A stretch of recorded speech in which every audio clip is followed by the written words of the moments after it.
It is always interesting when something comes along that gives us a new perspective on Maine and its people. That's what happens when you look at a new book called Where Maine Reads, Images of and Essays by Maine Readers, Young, Old, and In Between.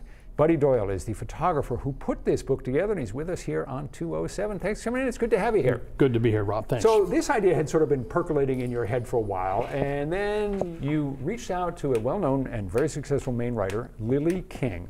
What kind of response did you get from her when you told her your idea? I read in the New York Times book review a little segment that she had, my favorite place to read, unbeknownst to my project.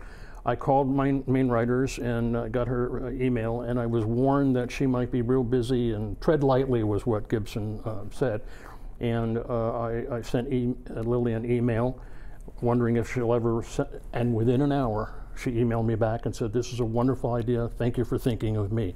I mean, she was wicked nice. Everybody was so nice on this project, but Lily was terrific. That was the jet fuel that said, all right, whoosh, we're going to take this and go with it. Yep. So let's look at some of the photos that you've taken, and there are a lot in the book, and they are really interesting to look at. We'll begin with one of Gary Crocker, who's a well-known humorist.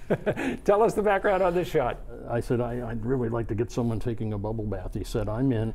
And I assured you before we started the show that he is wearing a bathing suit in this shot. So people should know that before they buy the book. Another interesting shot, and you can get the range by looking at these photos. Major Philip Dow, who's a chaplain in the Maine National Guard, sitting in a chair in the back of a pickup truck. Phil is the chaplain for the Maine National Guard, and he very often travels all over the state preaching or whatever, and he said, I just pull over into the wooded area. It's perfectly quiet, sit in the back of my truck and read, and that's where he is. I like the idea that his camo kind of blends in with the background. It was a good shot, and I'm happy that you picked it. We're going to just go one quickly. David Einhorn retired from Jackson Lab in just this idyllic setting in his backyard. You've got other people. This is a popular spot in the backyard, and one can see why. Gorgeous. Moving on, Linda Greenlaw, the famous writer and fisherman and lobsterman, on her boat. It was a very quick shot. She was delightful as well, like Lily. And just beautiful days up in Surrey. The shots were all quick. You don't pretend to be a master photographer. You just took them all on your phone, right? All these images. I shot everything on an iPhone 14. When when iPhone moved from 12 to 14, that was the quantum leap for photographers. The image quality that you can get out of these babies is superb. Richard Russo on the chaise on his balcony in Portland overlooking the harbor. Beautiful day, cruise ship in the background. I took 2 exposures and knew I had it, and I said, we're done. And he said, well, let's have a drink. Okay.